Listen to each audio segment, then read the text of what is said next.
Mein Name ist Felix Räuber. Ich bin Musiker und meine Heimat klingt so.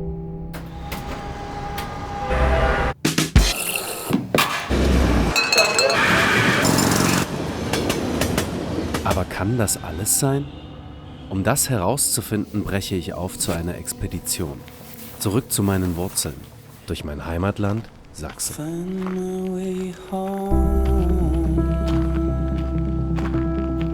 Auf meiner Heimreise treffe ich auf Menschen aus unterschiedlichsten Kulturen. Gemeinsam erarbeiten wir neue Songs und ich erfahre deren persönliche Antworten auf meine Frage, wie klingt Heimat?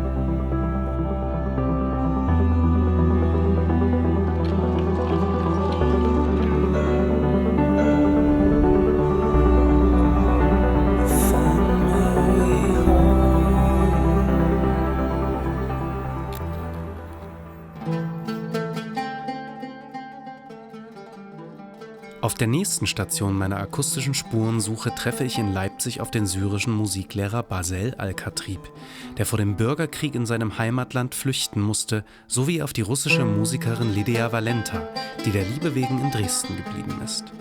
Beide leben und arbeiten seit vielen Jahren in ihrer neuen Heimat und bringen auf unterschiedliche Weise die Kultur ihrer Herkunftsländer in Sachsen ein. Wie hören sich die beiden an? Welche besonderen Klänge fallen mir auf? Und wie kann ich ihre musikalischen Einflüsse in einem neuen Lied bündeln?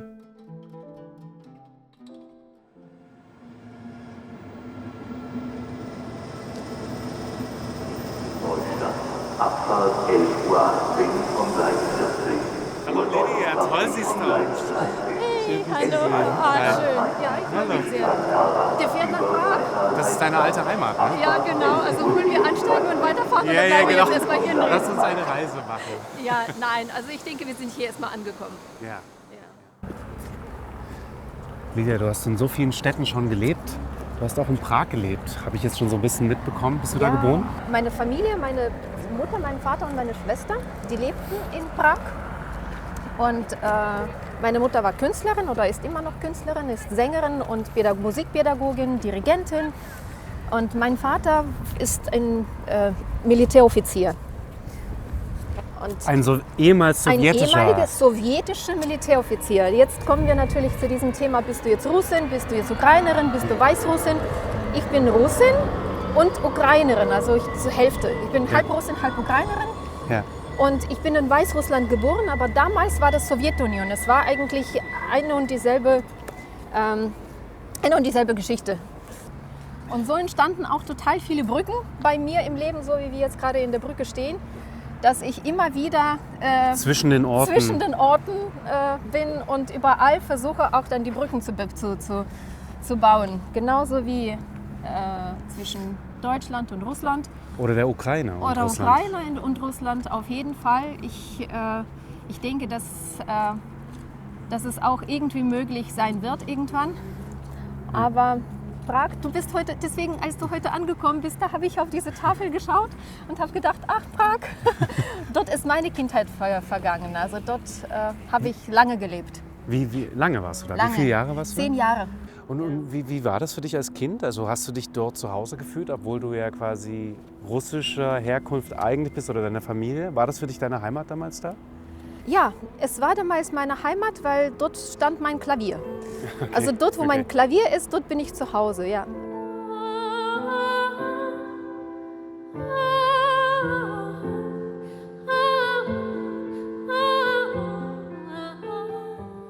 Meine Mutter hatte eine ganz große Community, ja, und sie waren immer bei uns zu Hause. Wir haben große Tische gehabt. Wir haben jeder mit seinem Instrument. Jeder ist Musiker, jeder ist Sänger, jeder ist Künstler. Jeder hat auch für sich ein Instrument ausgesucht, was man spielen wird. Mal Löffel, mal irgendwelche Trommelinstrumente oder noch etwas und dann letztendlich mehrstimmig. Jeder hat sich eine Stimme gesucht und wir haben sehr viel gesungen. Auf jeden Fall Russisch. Конечно, по-русски, по-украински, на разных языках. Das ist ganz, ganz wichtig. Es bildet auch dann den Charakter.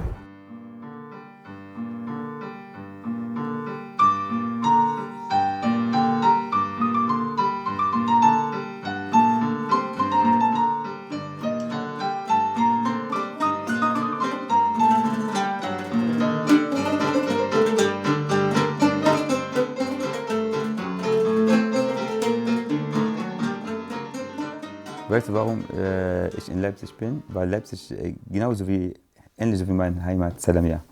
Genau. Ja. Wie heißt deine Heimat? Salamia. Salamia. Salami, man sagt das, Salami. Wann bist du nach Deutschland gekommen? Am 6.8.2015 war ich in Hamburg. Vor 6 Jahren konnte ich null Deutsch reden. Ja, aber ich habe mit den Leuten mit meiner Musik gesprochen.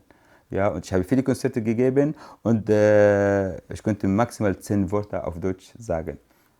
Aber trotzdem haben die Leute mich kennengelernt und die Musik fährst ohne Pass. Ja. Also ich mache selbst Musik und für mich allein als Deutscher, der Deutsch sprechen kann, ist es schwer, mit Musik Geld zu verdienen. Wie hast du das geschafft? Weißt du was? Ich bin dieses Jahr nicht mehr Kleinunternehmer.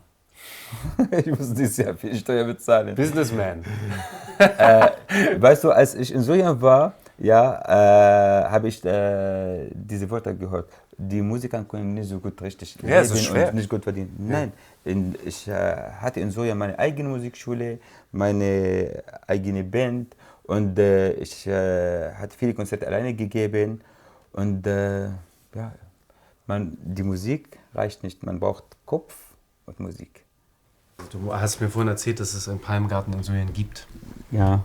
Wird der noch bewirtschaftet? Ist da Ah. noch Leben? Ja. Ja? Wer arbeitet da? Wer bewirtschaftet diesen Garten in Syrien? Mein Vater. Und warum ist der Garten für dich so wichtig? Die Natur. Ich bin Musiker und ich nehme meine Musik von der Natur, die Palmen und die Blume, die Tiere, alles was ich sehe. Ich kann sofort das nehmen und dann ausdrucken auf mein Instrument. Das ist wichtig. Hast du in diesem Garten auch deine Oud schon gespielt? Ja, immer. Besonders wenn ich komponieren möchte. Ja.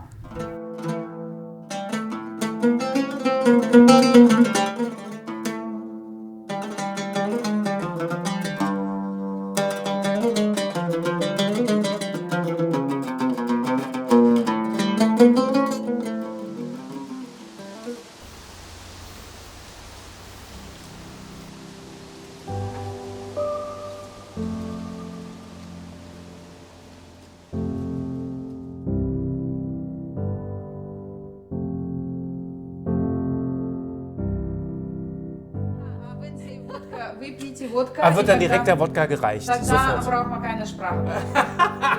Ja, dann fängt man an gleich zu singen. Genau. Dann können wir gleich singen. Oh Gott, das kann nicht wahr sein. Das ist so schön. Ein kleines Schlückchen. Kleines Ничего себе! И тут, пожалуйста. Nastorovi. Aber weißt du was? Wodka neutralisiert den Geschmack Ich lege schon mal nach. und der intensiviert den Geschmack. Deswegen, wenn du einen Schluck Wodka getrunken hast, schmeckt dir das, was du isst, Besser. zweimal intensiver. Also, wie nennt man das? Intensiver. Zweimal intensiver. Ja. Dann singt man den Rausch aus quasi. Man tanzt den Rausch aus. Jetzt erzähle ich es gleich. Es gibt immer jemand, der singt und es gibt immer ganz beschwingte Musik. Man geht auf die Tanzfläche und man tanzt. Also man tanzt tatsächlich sehr viel. Also und das, wenn man es ein bisschen Ganz zu viel ungehemmt, getrunken, ganz ungehemmt, fremde ganz Leute. normal. Und wenn jemand ein bisschen mehr getrunken hat, dann ist es die Möglichkeit, dann Rausch ein bisschen auszutanzen und dann weiter essen zu gehen.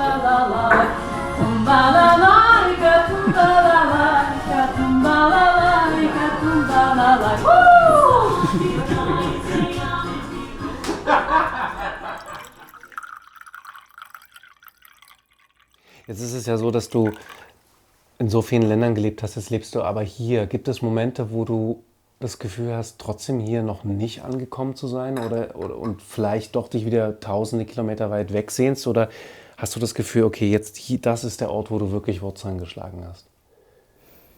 Es hängt von Menschen ab, die mich umgeben. Ich kann mich in meinem eigenen Zuhause, in meiner eigenen Heimat komplett fremd spüren oder fühlen, wenn die Leute, die mich umgeben, einfach eine Distanz zu mir aufbauen. Als ich anfing, meine Band hier zu suchen, dann wurde es mir klar, wie groß dieses Netzwerk war. Und dann habe ich aber auch verstanden, wie schwierig es ist, in den Dresdner Musiknetzwerk reinzukommen. Weil, wie ich festgestellt habe, der Kreis war abgeschlossen. Und jeder kannte jeden und ich war immer ein Outsider. Und so war ich einfach ein Fremder unter den Einheimischen und ein Einheimischer unter den Fremden. Und man kann es auch als was Negatives sehen, aber man kann es als etwas Positives und etwas Spezielles sehen.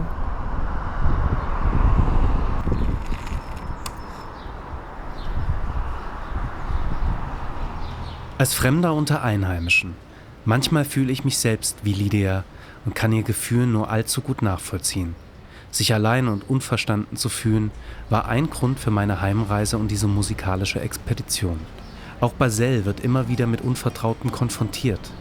Gemeinsam radeln wir von seinem neuen Zuhause in der Bachstadt Leipzig in seine eigene Musikschule. Dort kann er ganz bei sich sein. Wie klingt denn Heimat für dich? Wenn ich nach Hause gehe, in Sojan, meine Heimat klingt so wie meine Mutter. Wenn ich höre meine Mutter, wie singt manchmal, dann ist, ich bin zu Hause jetzt, ich höre meine Mutter, das bedeutet, ich bin, endlich zu Hause. Das für mich ist Ruhe und Frieden. Ich mache jetzt normal Mi Bemol bedeutet S, dann kommt Dur. Okay, krass. Kann ich mal kurz so? Ja, okay. Da ist der Unterschied. Hast du das Gefühl, dass dass du deine Musik quasi an deine neue Kultur Deutschland weitergeben kannst, dass du auch ein Stück weit etwas von deiner alten Heimat durch die Musik jetzt hier mitbringen kannst für die Menschen? Ja, natürlich. Das ist mein Ziel, die Verbindung zwischen der arabischen Musik und europäischen Musik.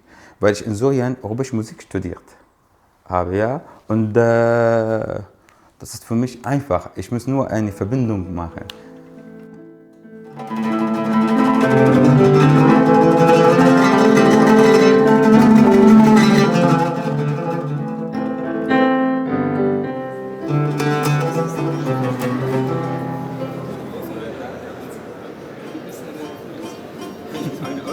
Wir haben vor 6 Jahren eine Band aufgebaut, heißt Klinke der Hoffnung, ein Ensemble, ja, mit kleinen Musikern, mit verschiedenen Kulturen, Sprachen und so. Das war das Ziel von Anfang an. Wir möchten den Leuten zeigen, dass die Musik hat keine Grenze. Syrien oder Leipzig, Spatzen.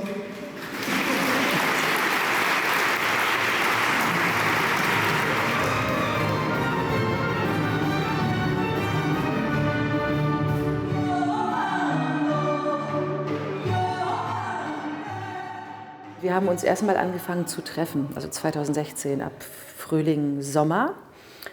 Und nach formierte sich dann erstmal ein Ensemble. Also es gab sehr viele Leute, die sich interessiert haben, aber dann war das tatsächlich so, dass es manche Leute wie mit Biss oder mit einem Willen gegeben hat. Und das war unter anderem Basel und eben Ali, die jetzt sehr wichtige Rollen in dem Projekt spielen. Und wir haben am Anfang vor allem auch gekocht, wir haben viel miteinander geredet. Und für mich von vornherein war Klänge der Hoffnung ein musikalisches, aber vor allem auch ein soziales Projekt.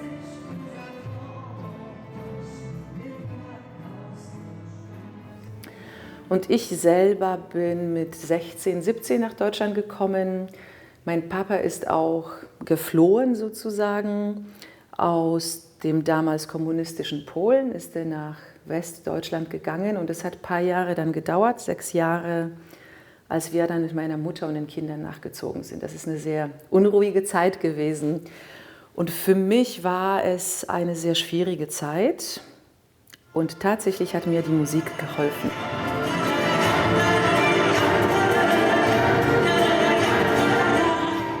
Und Und aus dieser Erfahrung heraus, als es diese vielen neuen geflüchteten Menschen hier gegeben hat, habe ich sofort einen Impuls gespürt, mich zu engagieren, um auch diese Erfahrung, die ich hatte, weiterzugeben, dass Musik Türen öffnet, dass Musik Integration ermöglicht.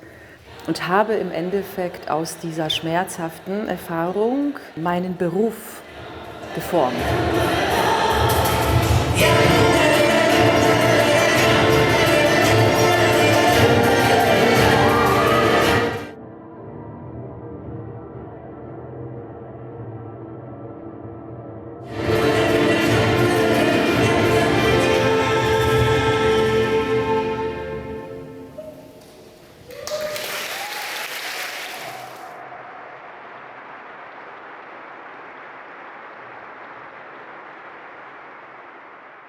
Lydia hat mir vor ein paar Tagen ein Demo geschickt eines Songs, was sie, und diesen Song hat sie selbst geschrieben und sie verbindet damit ihre russische Herkunft, ihre Herkunft in den verschiedenen Ländern, wo sie gelebt hat. Und ich spiele es einfach mal an und vielleicht hast du eine Idee dazu. Okay.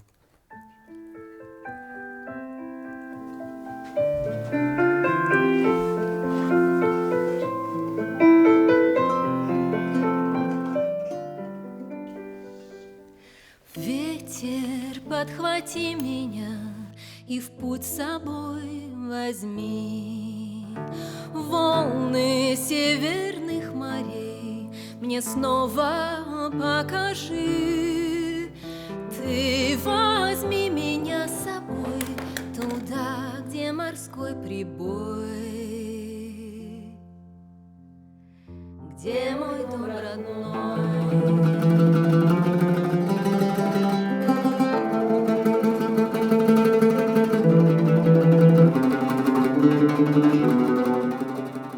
Was ich mit Basel geprobt habe, wird bald bei unserem großen Konzert zusammen mit vielen Protagonisten, die ich auf meiner Reise getroffen habe, im Kulturpalast Dresden zur Aufführung kommen. Die erste gemeinsame Songskizze mit Lydia konnten wir dagegen schon vor Ort proben. Das ist unser Raum.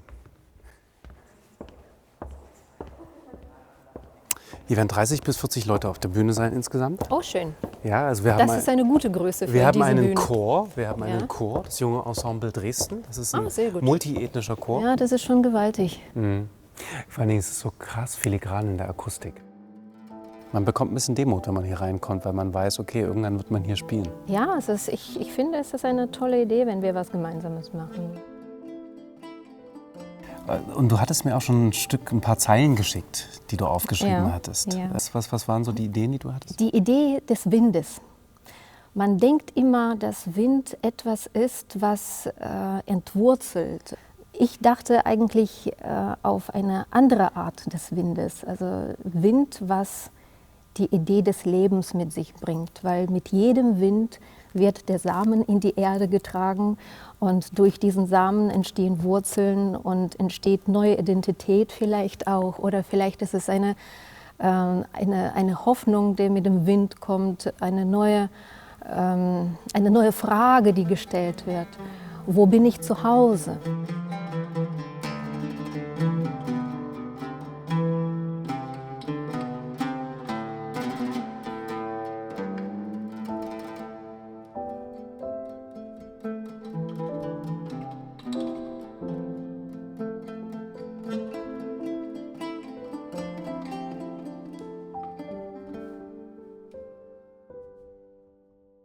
Liebe Wind, nimm mich mit und bring mich dorthin, zeig mir die Stellen, wo meine Vorfahren sind, wo fällt dieser Samen hin und wo schlägt das denn die Wurzel?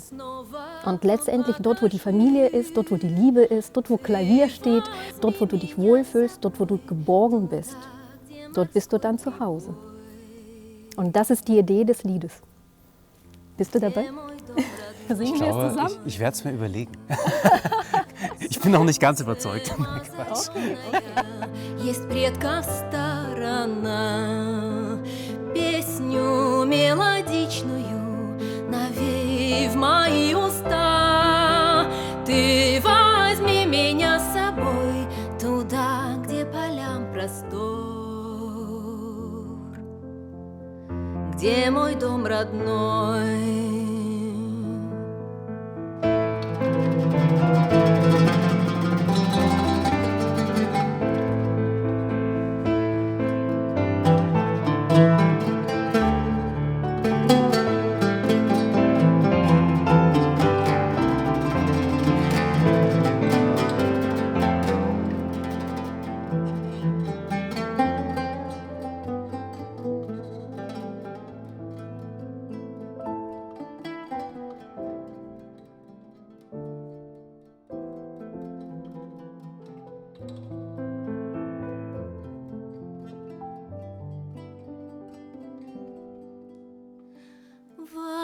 Васильки душистые вплету опять венок. Бережно неси его в родной мне уголок. Ты возьми меня с собой туда, где зубрам покой, где мой дом родной. Wind mit deiner sanften Kraft, heb uns geschwind vom Land. Zeige uns, wo wächst empor im Fels geformtes Sand. Steige hoch und nimm uns mit zum Ort, der uns geheim. Wo sind wir daheim? Wo sind wir daheim? Wo sind wir daheim?